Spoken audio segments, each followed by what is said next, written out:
Hi guys, this is Stu from Mobile Geeks, and today we're going to give you an in-depth review of the new Gionee Elife S5.1, one of the slimmest and most elegant smartphones on the market right now. So this is, I suppose, an upper or mid-range kind of device from Gionee. It's a 4.8 inch screen. This is an AMOLED screen, which looks very nice. We'll get into that more in a moment. Inside, in terms of the processor, you're not getting a Qualcomm or anything like that. You're getting a MediaTek. This is the MT6592, which is an octa-core chip, and that does reasonably well. You've got 1 GB of RAM, 16 GB of storage, Bluetooth A, B, G, N, Bluetooth 4.0, GPRS, and a 2050 milliamp hour battery, I should say. Over here, you're getting a 5 megapixel shooter, and on the back, you get an 8 megapixel, which also has autofocus and LED flash. But first of all, let's just take a look around the device. Now, it was originally billed as the thinnest smartphone in the world, and in fact, it technically still is, despite the efforts of companies like Oppo and their R5 device. This is, well, it's called the Elife 5.1 because this is 5.1.5 millimeters thick, so it's almost 5.2 millimeters thick, but we'll give them a pass on that and we'll say it's 5.1 mil, which is, guys, this is very thin. It really is, and that's one of the first things you'll notice when you pick this thing up and you put it in your hand. It's just going to impress you with its thinness and its overall design and build quality. Not just because it's thin, but also because it's quite light. This is 97.7 grams, which you consider that the new iPhone 6 and devices like the new Sony Z3 Compact are in fact around 130 grams. This really is quite a thin and light device, so people who carry around phones in their pockets are gonna appreciate this. But being light and being thin doesn't mean that there's any compromise when it comes to the actual build quality, because this is very strong. I'm just going to turn this off for a second. Let's not get into Bendgate right now, but I'm telling you, this is very, very strong and sturdy. You've got an aluminium frame, this beautifully curved aluminium frame around here, which does a great job of keeping everything in check. And then we have these glass finishes. Actually, the device comes with covers for both the front and the glass, so you can protect those. Just looking around the device, one thing that strikes me immediately and is a little bit odd is the placement of the power and volume rocker, which in this case here on the Elife S5.1 is on the left hand side. Now I know some people kind of like that, they can use their fingers here, but I'm a thumb guy. I've been a thumb guy for I don't know, since forever, and I need at least the on button here. I can do the volume rocker here maybe. HTC have toyed with putting it at the top, and we have mixed feelings about that, but I still feel that this device is somehow designed for a left-handed person. So yeah, we've got the buttons on the side here. That's a little bit odd, and I'm not really a fan. One thing I do like, however, is the capacitive buttons here. I'm quite happy with that. Not necessarily a big fan of the on-screen version. I think we're getting more screen real estate when we do it this way, because most manufacturers will have a thick bezel at the bottom anyway, so why not have the hardware buttons there too? You can see we've got a headphone socket right there, which just about fits in. If phones get any thinner than this, I don't know what we're gonna do. We're just gonna have to use Bluetooth headsets, I guess. And over here we have a USB 2.0 port, which we use for data and for charging. On the right hand side, we've basically got nothing except for access to a small tray, which pops out right here. You just stick your pin in. The pin comes in the retail box, and away you go. You pop your SIM in like that. At the top, you've got nothing. On the back, we've got this Gionee logo right there, which is reasonably discreet. We don't have any logos on the front, so I think that's okay with me. We have a light sensor here. We have the LED flash. We got the 8MP camera there, and down here we actually have our audio speaker. So there's little holes where the audio comes out. So there you go. Overall, I mean, you've got to say the build quality here from Gionee is exceptional, I should say. This really is a statement of intent from them. Okay. Now let's focus now on the display a little bit. As I mentioned, it's an AMOLED display, 720p, so you're getting 1280 this way by 720 pixels that away. And it really is looking pretty good. I'll just show you for a second. Yeah, we got the brightness up full right now, and this is in quite a brightly lit room, but I found that even outdoors, it's doing a fantastic job. we're very, very happy with the brightness levels, which is not surprising from an AMOLED screen. The viewing angles, as you can see, are also pretty awesome.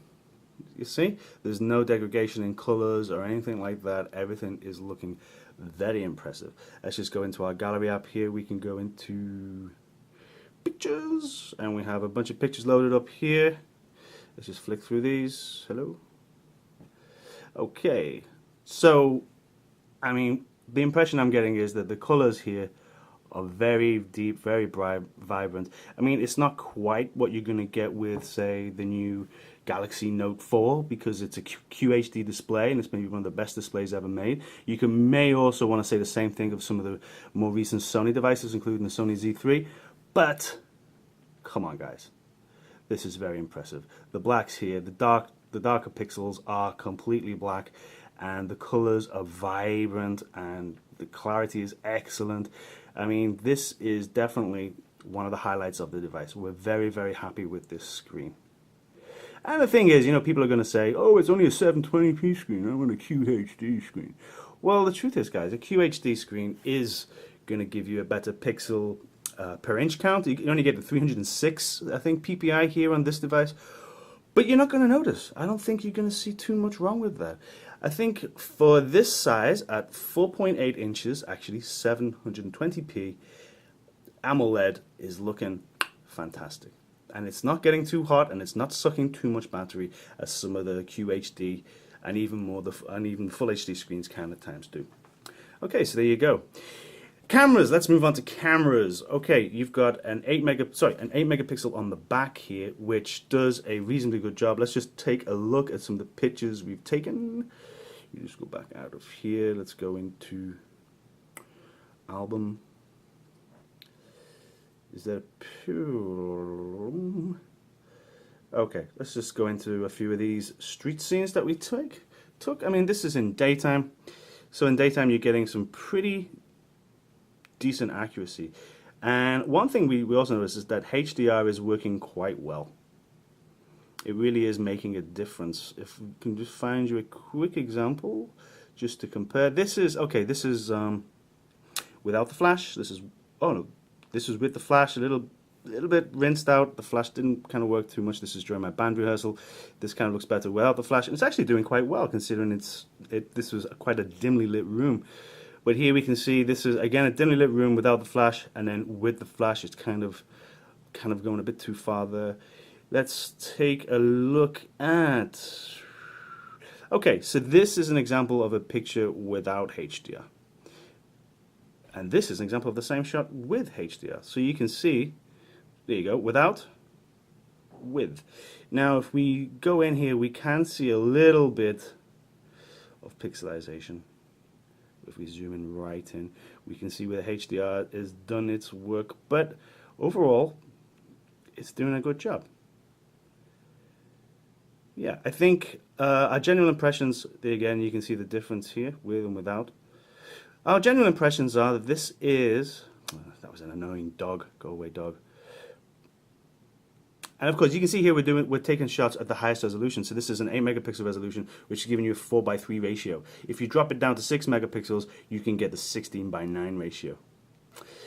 Here we go. We're getting to the good stuff. No, they didn't come out. See, the autofocus kind of didn't come off too well there on these two shots for some reason. But here we zoomed right in on some chips and gravy, and doesn't it look fantastic? Yeah, I mean, it's totally capable of taking some very good shots as long as you have the right light. This is this. I mean, we've said this so many times before. I feel like it's pretty obvious now.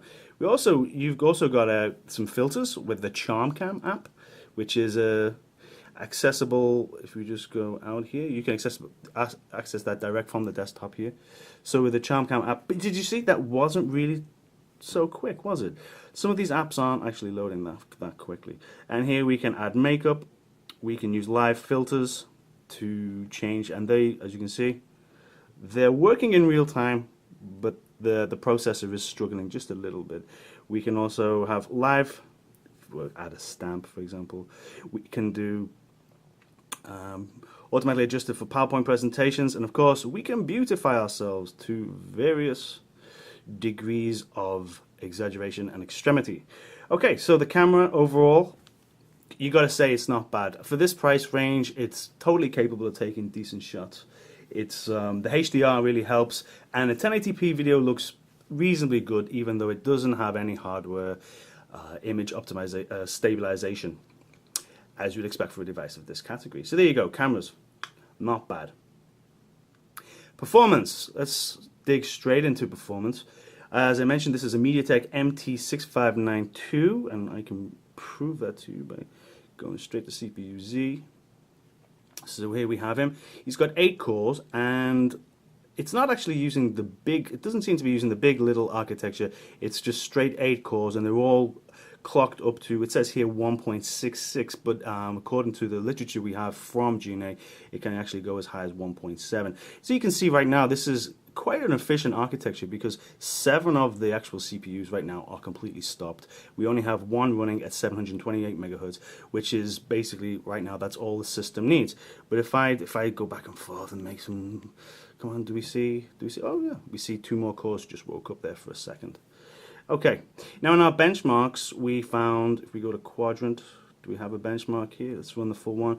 We found that overall, MediaTek is probably on par with the older Clover View architecture from Intel, but it's miles behind what we've seen from Qualcomm and their Snapdragon architecture. Originally, we actually thought, and if you'll forgive me, but in the unboxing video that we did a week or so ago, we did mention that it would have a Snapdragon 400 from Qualcomm, which would be a pretty strong mid-tier offering from them. But either Gionee have decided not to use that, or just this sample we have is running MediaTek. So we're not entirely sure whether they will subsequently have versions of this phone with the Snapdragon 400, but it seems entirely possible. But for now, you're stuck with MediaTek, and MediaTek isn't actually doing that bad.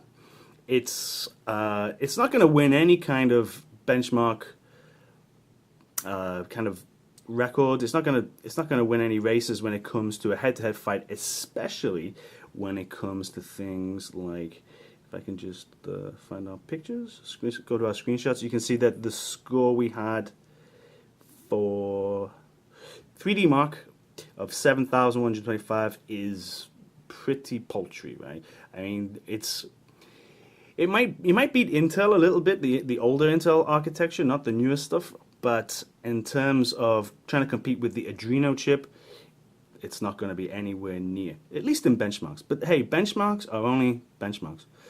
Let's have a look here. We can try this War Heroes 3D. Actually comes, the software comes with a few games already pre-installed, and these are pretty fun games. They're ad supported, so we can take away these ads. We can click the start. And I think unless you're going to be running the very, very latest games on the very, very highest settings, you are not going to run into any options. You're not going to run into any issues, I should say. Okay, so let's get into this game. And while we're here, we can also test the audio. So let's just we don't want to buy any new weapons. Come on, just get on with the game. This is a classic game. It's very much like 1943, which, if anyone out there is my age, will remember from the old Capcom arcade games. Let's just crank up the audio here. Oh wait, we seem to have audio turned off on this right now. Let's pause. Options, let's get that audio going on. Here we go. Resume.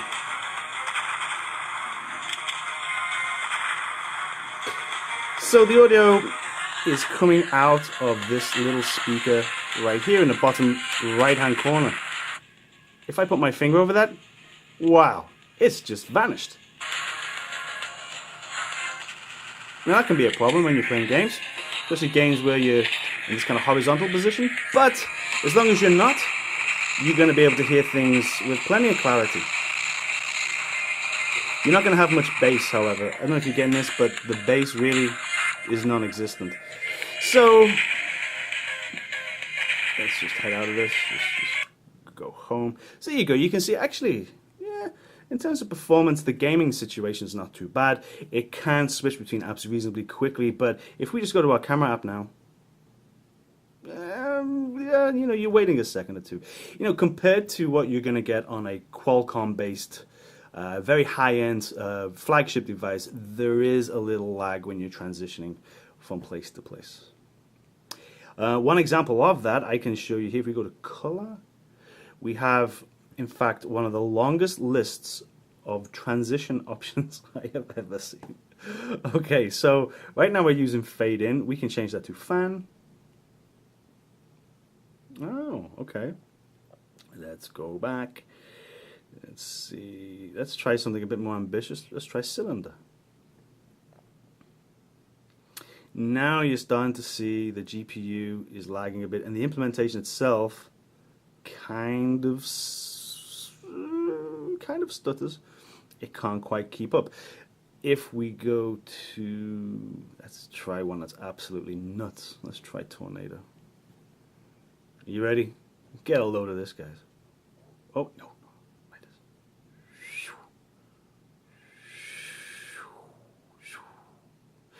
And you can see occasionally, like here's our calendar.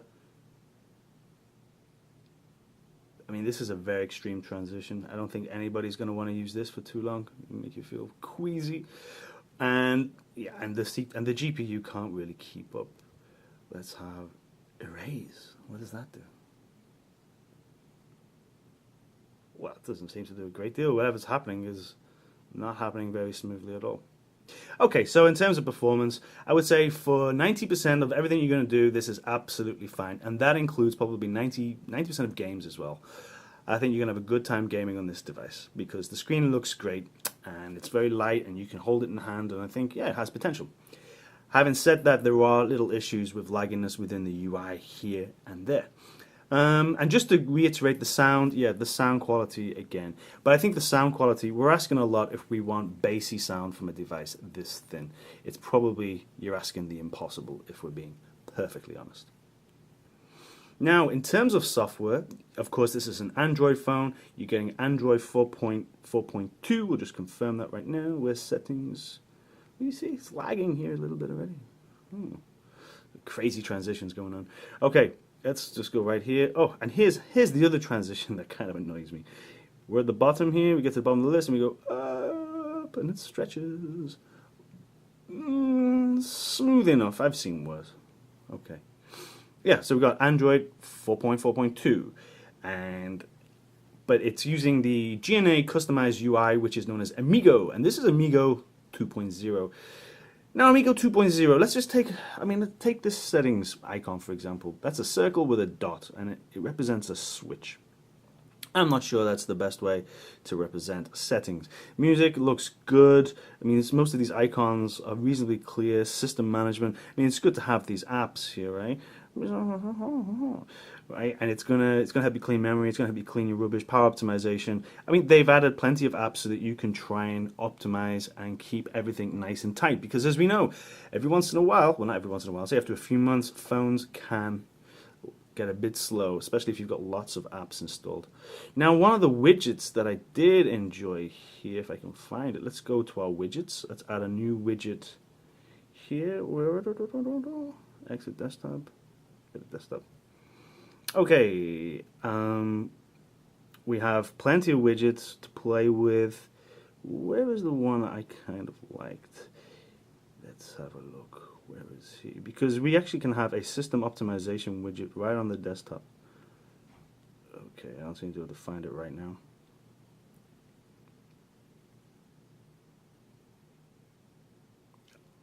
Okay. Quick switch.